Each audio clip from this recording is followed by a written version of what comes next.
A biblical perspective on life, culture and current events. This is 2020 on Vision. This is Andrew McLennan. Recently, the Australian federal government broke from a long-standing tradition that we stood with Israel, and they voted in the United Nations to recognise Palestine. There's a group in Australia called the Indigenous Friends of Israel, and I'm joined by their founders and their leaders now to discuss this change in direction by the Australian government. Norman and Barbara Miller, welcome. Good afternoon, Andrew, and good to be on Vision Christian Radio. Thank you. Thank you. Great to have you both. So tell me initially, what was your reaction when you saw what the Australian federal government had decided to do in relation to recognising Palestine? Andrew, what I'd like to do first is to bring in a scripture, if that's all right. It's a very short scripture in Psalm 76. Why I'm saying that, I think it's important, and I'll come to that.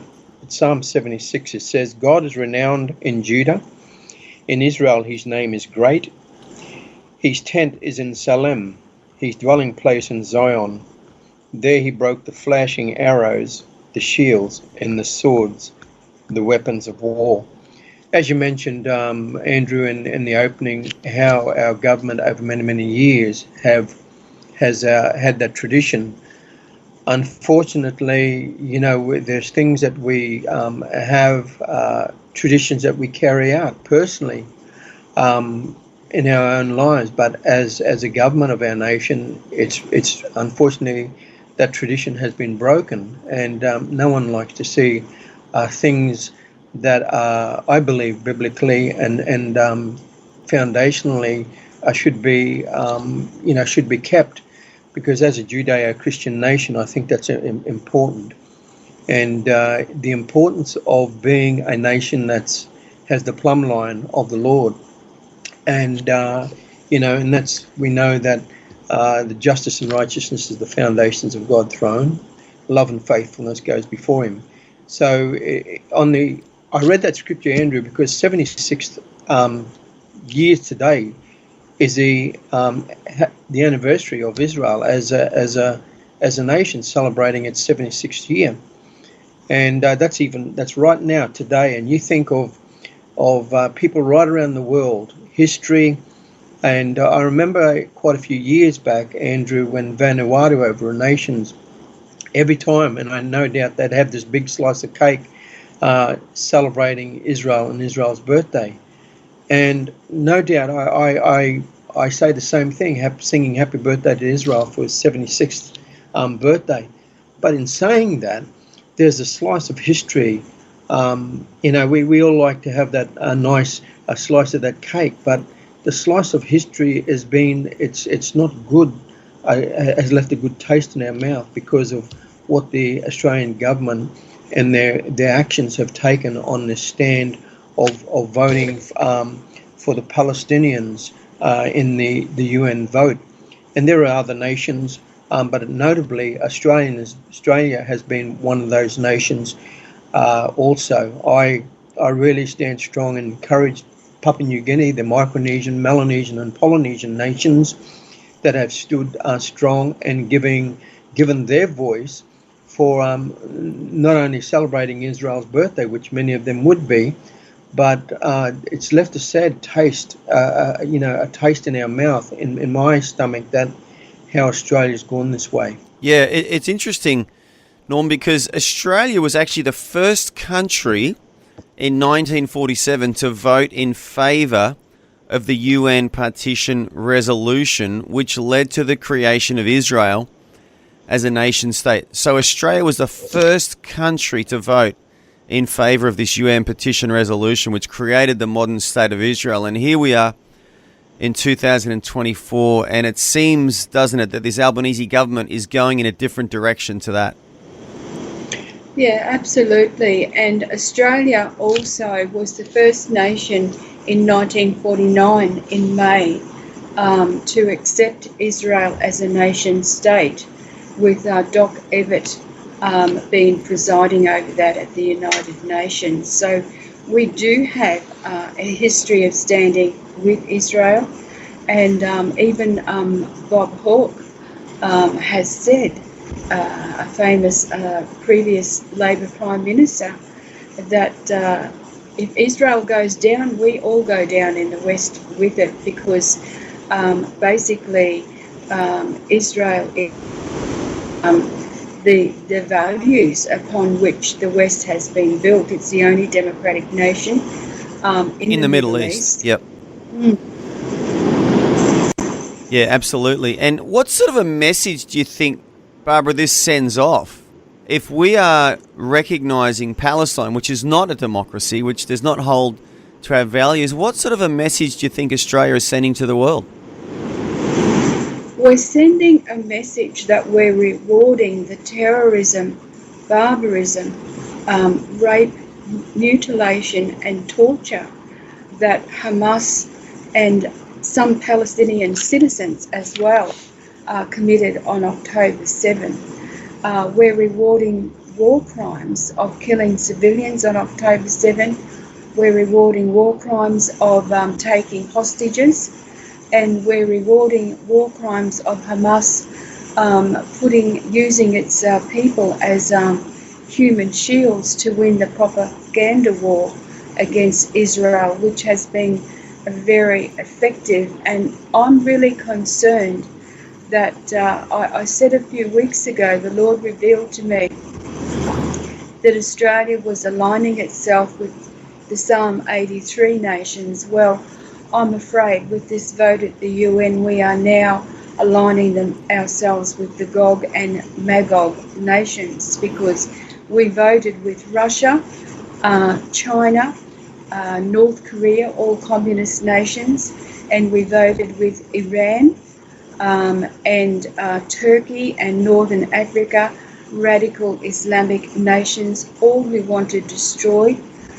Israel. And so that is where Australia has aligned itself. So I'm very concerned that Australia will one day be judged as a goat nation rather than a sheep nation, as it talks about in Matthew 25. Yeah, and there's some numbers too. So there's 100,000 Australian citizens who are Jewish. There's 1 million Australians now who are Muslim. Do you think Albanese and Wong are more focused on domestic politics, i.e. getting the votes of the Muslims of Australia, than they are really concerned about the plight of the Palestinian people? Yes, I believe that's where it is, and it's like you said, Andrew. It's that political motives that they have, and there are motives that there are good motives, but there's also wrong motives, and I think this government in its heart has wrong motives, and it's astounding, and you shake your head and you're just so troubled by how can evil be so rewarded when they made this vote. They would have known what they were voting for and what the repercussions, and it has not only, they say in that scripture there, Andrew, a house divided against itself cannot stand. And so we are starting to see not only our nation of Australia so much fractured, but right around the world, that there is such a fracturing of people and nations, and yes, that's right. When you think of when I think of Holocaust survivors, importantly, Sydney and Melbourne is one of the biggest populations of Holocaust survivors, and they stand strong. And you think the stories we have been around Holocaust survivors and children of Holocaust survivors, when they tell you the stories are just, Andrew, they're chilling in itself. And for them to see what's happening again, like it's the rise of and the level of anti-Semitism, and you think Australia, Andrew, we love this nation, like you and many other Australians, we love this nation. But to see this nation, the way that it's going, and the government that's taken us down this track, there should have been more response to what's really the uprising of many things. We can see that, and it gets down to Andrew. I shared a message a few weeks back, And what Hamas did, and Hamas means violence. That's the word. That's the word that's attached to it. And when you look at scripture or Bible scripture, you can, when you see the word violence, well, you attach it to Hamas. And what we are seeing is, as I said, when Barbara shared that the Lord gave her that message, was Psalms 83. Spiritually, where we as a nation are spiritually aligned with that scripture of Psalms 83 with the other nations. And so it's something that is very, it's very alarming. And you think that we will be judged when Jesus comes back. He says, "Hey, the sheep on the right, the sheep on the right and the goats on the left." So, Andrew, one of the things that we're seeing is a goat government leading us down. It's like wolves in sheep's clothing. Can you say wolves in sheep's clothing, or do you now say wolves in goat's clothing? Because that's what this left field is taking us down, and we need as Christians to be hearing what the voice of the Lord. But you think of so many Jewish people in our nation, even a very small remnant of where we are. There's the fear. There's so much fear that's in not only in Jewish homes but also in schools, because nothing is. There are a lot of people, and I thank God for many people that are making their voice loud and heard, and sometimes they don't get the opportunities. But it's ministries like yourself, Andrew, Vision Christian Ministries, that has been such a blessing. And I thank the Lord for a ministry like yourself and listeners that you have, that when we are hearing and taking on, not only as we're going to the prayer and heating up their prayer rooms, I think that's important, but also there's a time for silence, but a time to speak. And I believe that the Lord is allowing us. He's allowing, as you've given us the opportunity to speak on what's the things that's concerning us personally, but also as a nation. Yeah, absolutely. And I just want to thank you both so much for sharing with us today. And just quickly, Barbara, for some of our listeners who don't know about the Indigenous Friends of Israel, can you give us a very brief summary of who the Indigenous Friends of Israel are and what you do? Well, basically, it's mostly Indigenous people around Australia and mostly Christians. We also, actually, surprisingly enough, we have some Jewish people who are Indigenous as well, who we work with, but also we have people through the Pacific and through Asia who are Indigenous as well and stand with us to support Israel. So that has been such a blessing. And we actually, our ministry, the Centre for International Reconciliation and Peace, we started back in 1996, and we've always been pro-Israel, but we specifically set up Indigenous Friends of Israel in 2017, when what's happening now with the Labor Party, Bob Carr was pushing all this right back there then, and we saw the writing on the wall, and that's why the Lord had us to set up Indigenous Friends of Israel then.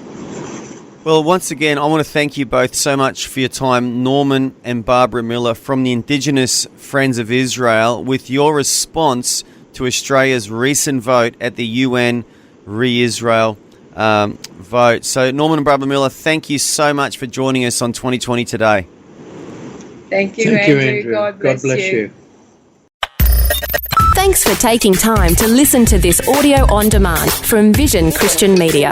To find out more about us, go to vision.org.au.